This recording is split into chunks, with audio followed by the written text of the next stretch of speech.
Well, hello everybody. I'm Emilie Juergens, a managing broker here at Best Choice. Tonight we're going to be talking about how to be a confident agent, how to tackle tough conversations, how to answer your clients when they're pushing for answers that you're unsure of.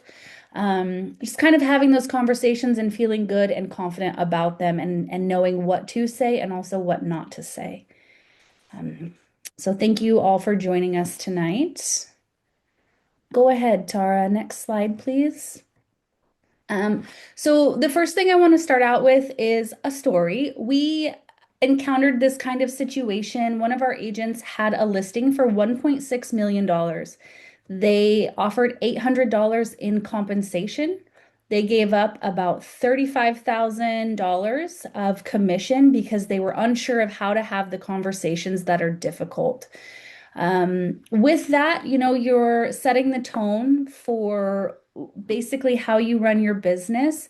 In this type of situation, with this type of listing, you're actually losing money. If you take into consideration your time, your photography, your open houses, printing flyers, having your sign put up, you're actually losing money in this dynamic. So tonight, we're also going to be talking about how to have confidence in asking for your compensation because it is a conversation that you must have with all of your sellers and sometimes even your buyers. So, feeling confident, knowing what to say and what not to say is going to be essential. Some things that your consumers are thinking about when they first talk real estate to you. How much experience do you have? How do you present yourself with your portfolio, your references, your past client experience? Do you have the experience to help them? And if you don't, what does that look like? If you're a new agent, how do you answer those questions? Um, it's one of those things where if you're a newer agent, you might not have the confidence to say the things that you need to say about your experience because you are brand new. But the nice thing about Best Choice is we have great mentorship options with Virginia and Candace, myself. So you always have agents who have been doing this longer than you, who you can always lean into and answer questions. You're not left to answer these hard questions by yourself. You always have a mentor by your side, and that's something that you'll need to express as a newer agent. Preparing your property for security. What do you do to prep the home? How do you know who's coming through my property, especially if you're living there? What does that conversation look like for you? Do you tell your sellers to put I always tell them to put their family heirlooms and anything important either in a safe or remove it from the home. Typically people don't think of those things or they don't realize what they actually leave sitting out on a daily basis. So those are important conversations to have as well.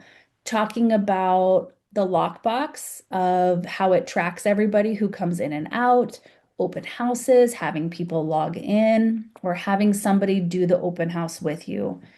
Again, if you're a newer agent or even just an agent who's seasoned, who's unsure of open houses, again, you always have somebody within the office who's willing to team up with you and do them. Can even be your lender. Lenders are a great place to start. That way you can get people who are coming in pre-approved if you want to, but it's also another sense of security that you're not there by yourself. You're not only keeping the home safe, but you're also looking to keep yourself safe, especially with an open house. Marketing. How well do you know the area? What are you going to do beyond putting my property on the market and listing it in the MLS? What other opportunities do you have? In our office, we have Social Bay. We do targeted advertising. We post in our group. I mean, there's so much other things that you can do beyond just putting it in the MLS and taking photos. So being able to have those conversations about what you're going to do is essential.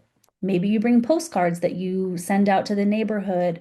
So bringing material that you can leave behind with them to show them what you're going to provide for them is going to be a great idea also.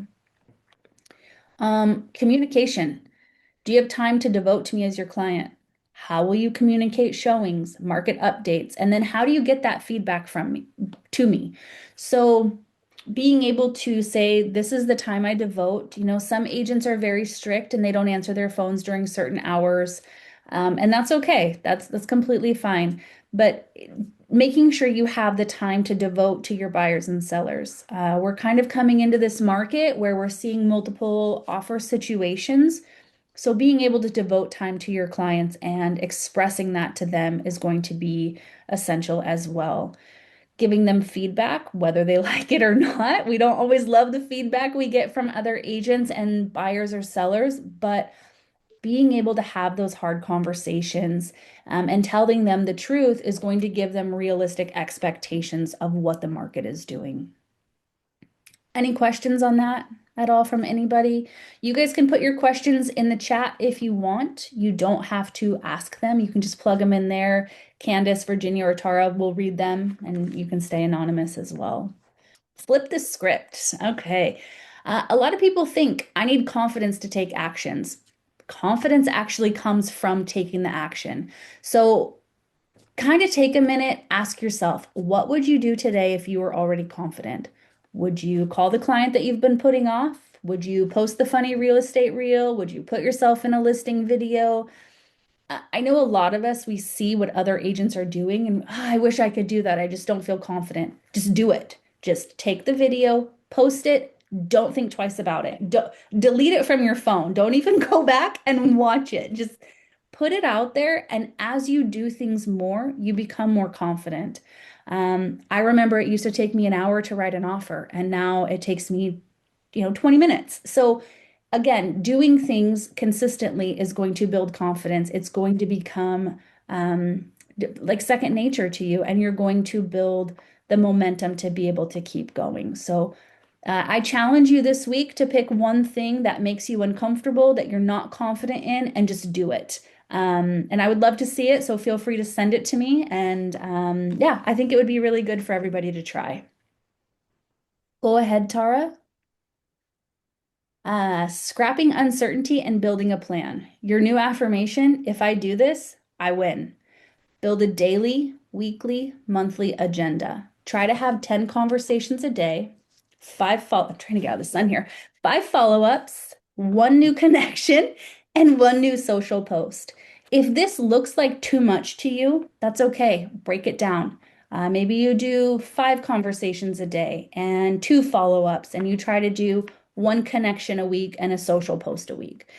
Build your goals based off of what is achievable for you. Don't set your goals so high that they're unachievable. Small goals lead to big goals. So start small and then add to it as you guys are able to continue to accomplish these goals with ease. Asking questions will open dialogue. So not asking questions that end in yes and no. Questions don't always have to be real estate focused. Focus on Ford, family, occupation, recreation, and dreams. So try to ask about those 4 things and open those conversations. You can also ask about home improvements. Spring's coming. People are out cleaning their gutters. Their yards are a wreck. Some people, they were just flooded. So their yards are a mess. They need help. They're not able to do it. They're working all the time. So offer your resources to be able to help them with their home. Some people need paint and new siding.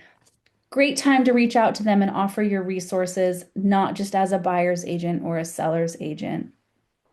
Um, what are your plans for your real estate portfolio this year? Asking this question it's such a game changer for people because everybody wants real estate in their portfolio as an investment, and they don't know how to do it. You're the person to come to. So, you asking that question makes them a little bit vulnerable, but then they start asking questions to you, builds confidence within yourself, but it also builds their confidence in you with your experience and the information you can provide. Another great question. If you could sell your house for top dollar, would you consider moving? I would. Anybody else? Like I would, if someone came to me and gave me top dollar for my house, I will be out in 20 days. No problem. It's a great conversation. And if they say yes, what do you do to get there? Like, how can I help you get top dollar for your home. So if that opportunity does come, you're ready. These are the things I would suggest. And this is what your house would sell for today. This is where you want to be. How can we get you to this point? It just, again, opens that dialogue, gives you an idea of what they're hoping to accomplish, and you can keep that in the back of your mind when you're out searching for homes. Oh, this condo's great. There's no rental cap, $300,000. What a great investment for this person who lives in this area. It's by a college. So, knowing people's goals essentially helps you be more confident in talking to them and what they're looking for. Being the agent you want to be, not the agent you are now. Don't say, I'm trying to get into real estate. People ask you, what do you do for a living? Oh, I'm trying to get into real estate. No, you're a real estate professional. You are immersed in the market, you know what's going on, and you can answer questions. Oh, I help people buy and sell homes. You help maximize their biggest investment of their life by giving guidance, resources, and professional guidance on how to get the most ROI from your home. Your home is the biggest investment you'll ever make. So you don't just help people buy and sell homes, you help them invest in their future, their children's future. You help them build generational wealth. There's so much more than just, I'm a real estate agent. There's so much more to it. And you need to feel confident in saying that and what you actually do and help them invest in. Tips for talking to clients. Take a deep breath. Just breathe a little bit. If you're unsure, just pause. Smile before you dial. So if you were to have a bad day or you just weren't feeling it that day, just smile. Like a smile, you can hear through the phone. You definitely can. You can feel it in someone's tone when they're talking. Intro, but say something different than, "Hey, how's your day?" Uh, you can ask them, "What's new? How are the kids? Did you get that promotion?" Um, I mean, you can ask so many different questions than just how's your day? And then take a minute, talk, pause, and take a moment to just listen to what they're saying. We learn so much about people when we listen instead of trying to talk about ourselves and what's new in our life. We're engaging with them to hear about them. When we engage and we pause, it gives people the opportunity to fill in the blanks before you. People don't like that quiet pause. So they're going to try to fill it in and they're going to talk about themselves. And you need to take time to listen. You ask questions about their needs. Give them the opportunity to tell you what they need. Don't shy around tough conversations. Start with the bad news, tell them what you would advise, then ask how they want to proceed. Um, hey, your house needs a new roof. This is what I would advise. These are my contractors. We can also give a credit. Let's take some time to think about this and go over our options and then figure out how we want to proceed. Real estate is already so emotional for people. I mean, we all know you see the best and worst of people in this industry because it's so emotional. So, giving them the time to process their emotions, think about what they're saying, and then remove the emotion and go to the facts of what you would advise. They've hired you as the professional. So, being confident in that conversation is essential so they continue to trust you. If you don't know what to do, call somebody. Call call Virginia, call Candace, call Shannon, call Rochelle, call myself. Call somebody you trust within the office who can advise you, who can review the contract, give you options, and maybe see things from a different point of view. Don't try to handle tough conversations by yourself if you're unsure. That's a quick way to lose confidence in somebody, but also sellers can make irrational decisions, and so can buyers by backing out. Like, it needs a new roof. I don't want this house. But it's like, wait, let's, there's a solution to every problem in this industry. You just have to figure out where the buyer and the seller meet in the middle to make it work for everybody. We all have the same goal. Buy the house, sell the house. That's it. You just have to figure out what works for everybody. So having tough conversations and knowing what to say is going to be really important. Rejection. Oh, nobody likes being rejected. It's the worst. It is the worst feeling ever. Like, it's one of those things where it you missed out on a listing appointment. You missed out on that conversation of working with a buyer. Rejection is reflection. Take a step back, take the emotion out of it. Look at it from a what do I need to adjust? How did my conversation not resonate with them? What's working and what's not? And maybe their no right now is just not right now. I'm not ready. But then they know you're in real estate. They know you have the confidence to talk to them about it. And hopefully they will remember, hey, I'm gonna reach out to Yvette when it comes time because she tried to have that conversation with me. I wasn't ready, but now I am. So I'm gonna call her. So rejection hurts, brush it off, adjust, and just keep moving forward.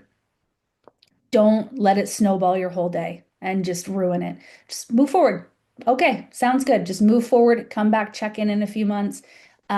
They might have been just having a bad day too and didn't wasn't in the mood to talk about it. But the point that you opened up that dialogue of having a conversation, that's half the battle for you. So um, you're going to get rejected. It's a fact. So how you respond to it is going to change your momentum or it's going to stay the same. So making sure you just let it go is going to be good too. Along with rejection, you need to track your wins. Wins build momentum and they keep you going. I feel so good when I win a listing appointment or I get my offer accepted or my inspection goes well, or I get a new buyer or a new seller, or I go to the masterminds. Like those things are wins. Appointments, possible clients, buyers and sellers. What you track expands. So if you're tracking your appointments, you're going to be able to look back at your week and say, I had 7 appointments this week. I had 2 appointments this week. I had 1 appointment this week. Um, Being able to track those things, number one, feels really good inside because you feel like you're accomplishing something because you are. And then you just want to keep the ball rolling. So it kind of snowballs forward, making it so you feel good about the next conversation, the next appointment ask, the next buyer and seller conversation. So track your wins, even if they're small. We track our water, we should track our wins. So this is kind of where I'd like to get you guys involved. So you can put your answers in the chat. We can kind of rapid fire here, ask some questions if you're unsure of what to ask. So what to say when you don't have experience? What do you guys say? They ask you to discount your professional fee. Again, what do you say if someone says, well, I literally talked to an agent today. She was like, I'm going on a listing appointment. These people said another agent was going to list their house for 4%. And they immediately asked if I could discount my commission. Well, number one, what is that agent doing for you? And when you discount your commission, you're proving your negotiation skills right there. You're negotiating against yourself. Why would you do that?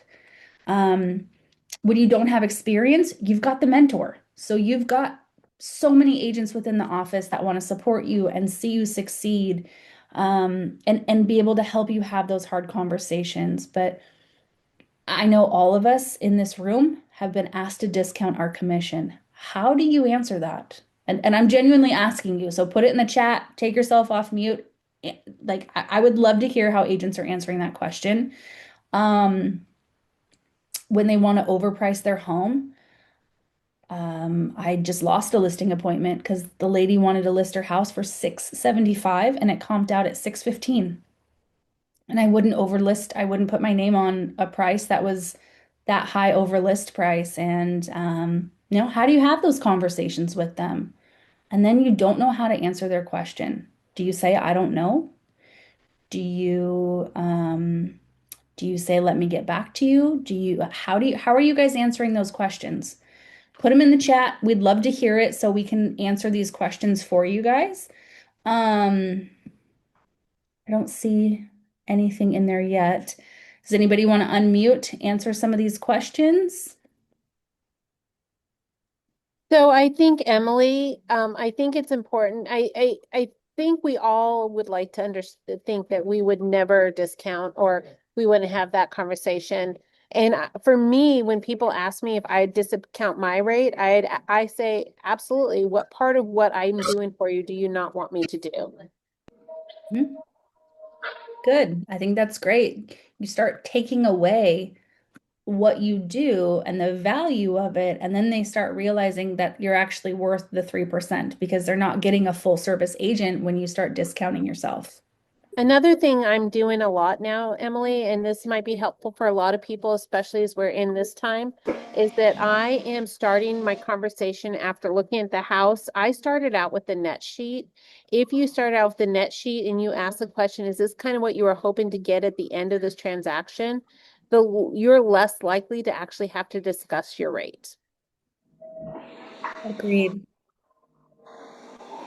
To add to what Virginia just said, yeah, it's kind of more of how do you really care about what you're paying, or do you care about what you're walking away with?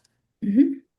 And you can show them what they're walking away with. Also, sometimes if I know that if I know who the broker is and I know that they don't have as much volume, you can also pull their volume up in the MLS and say, well, if you're paying for a discount broker, and this is after if you feel like you're already at this point with them, dealing with the discount broker may be an option for you.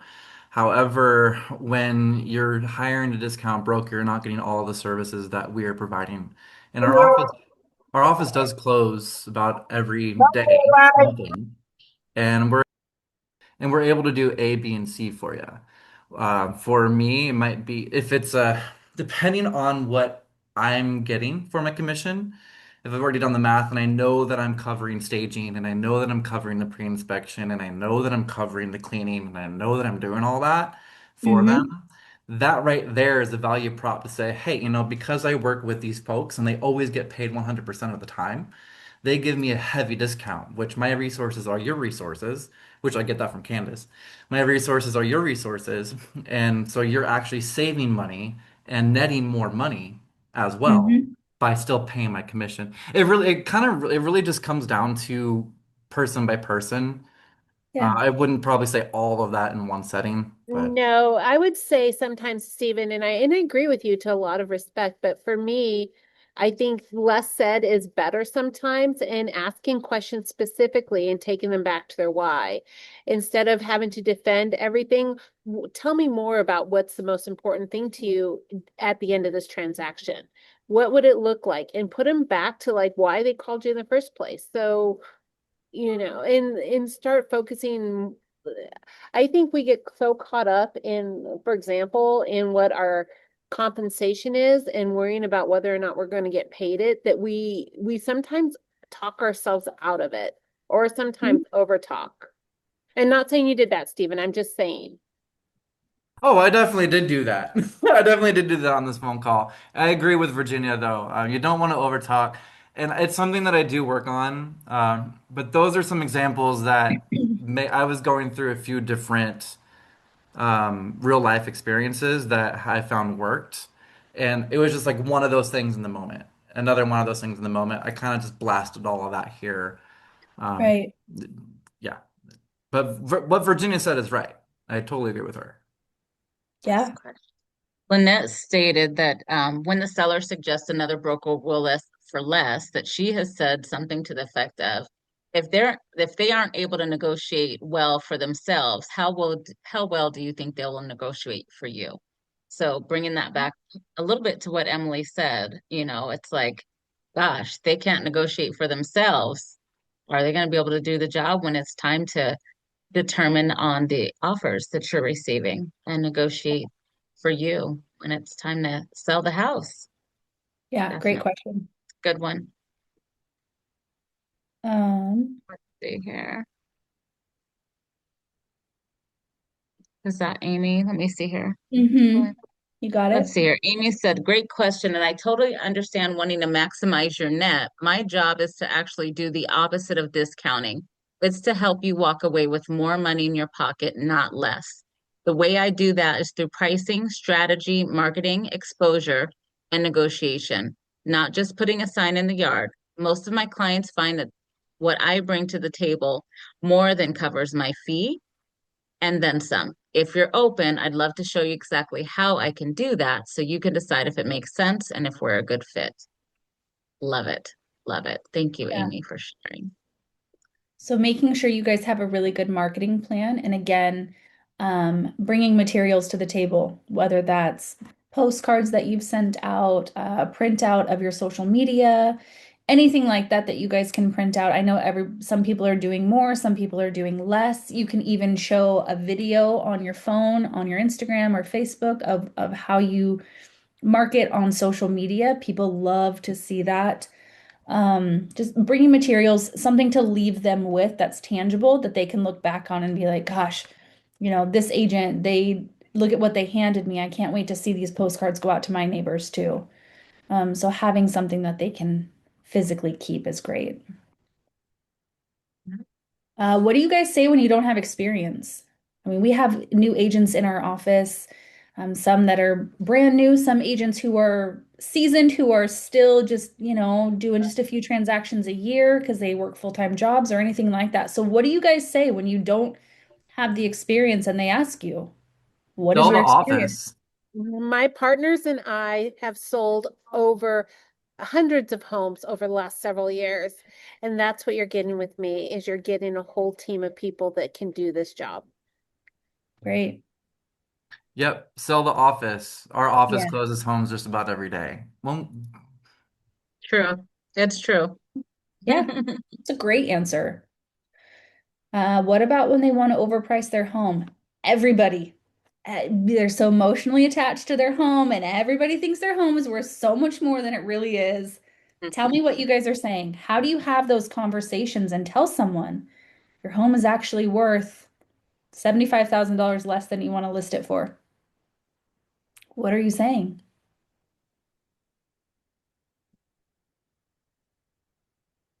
Present the data.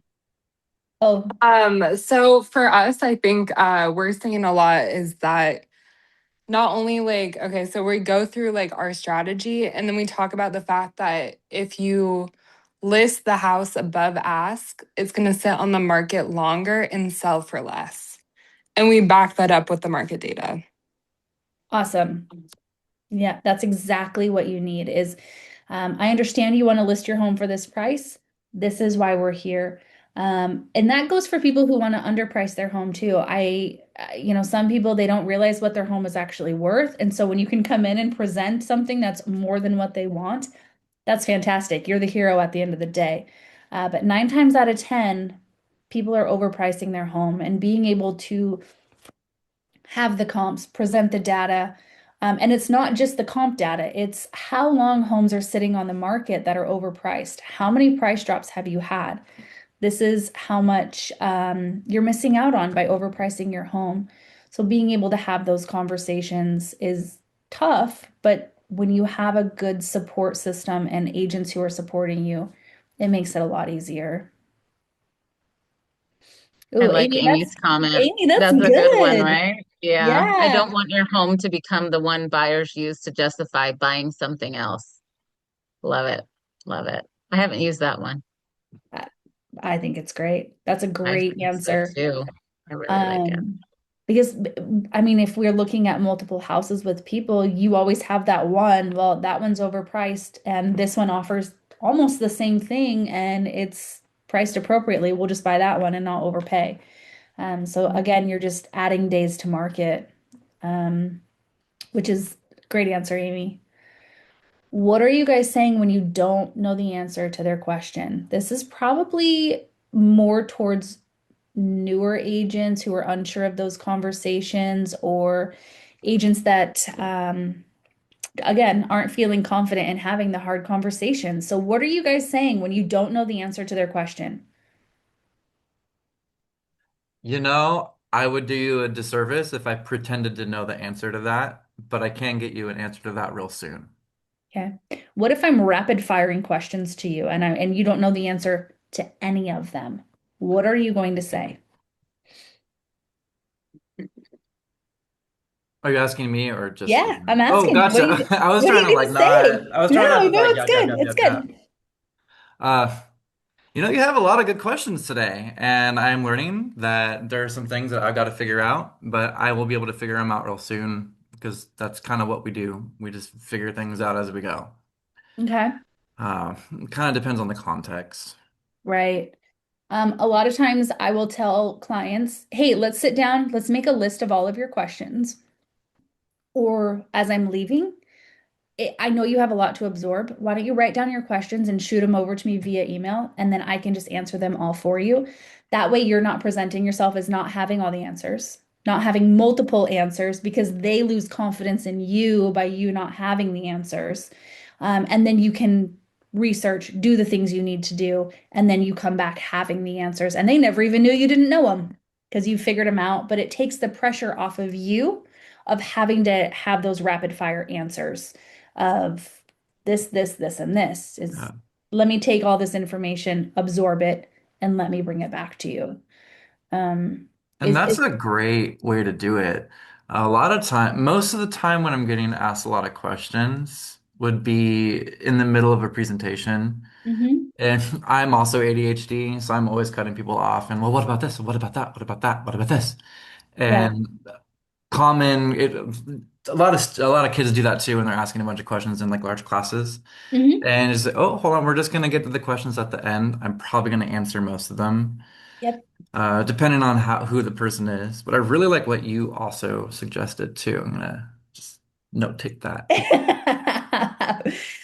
Being able to pause, listen, and absorb and then answer the questions. That's going to be the key point there of being able to realize what your buyer, your seller needs. And then, we don't always have all the answers. We we don't. That's the fact, but that's why we have such a great office. We have such great leaders. You can always come to us and we'll answer your questions, and if we don't know, we'll find out for you and make sure that you guys are on the straight and narrow and definitely have the right place to go and the right information to give out. So, um, does does anybody have any questions for me at all? No? Okay. Well, it was nice to meet all of you. Thank you for joining us on this gorgeous Monday night. Go enjoy the last little bit of sunshine here. And just so you guys remember, we have Rainmaker Wednesday morning, 6:30 with Virginia. Wednesday, we have the mastermind in Everett at 12 o'clock at the Chicago Title. We're going to be going over AI, which is huge, so don't miss it. And then Friday, from 1 to 2:30, we have our close training. We are going to do the 101 and the 102. 102 is going to be going over campaigns. 101 is just getting connected, learning how to use close, and then you can take the advanced course. So I hope to see you guys on Friday. Virginia hopes to see you Wednesday at the Rainmaker and at the Mastermind. So thanks, guys. Awesome. Thanks, everyone. Have a good night.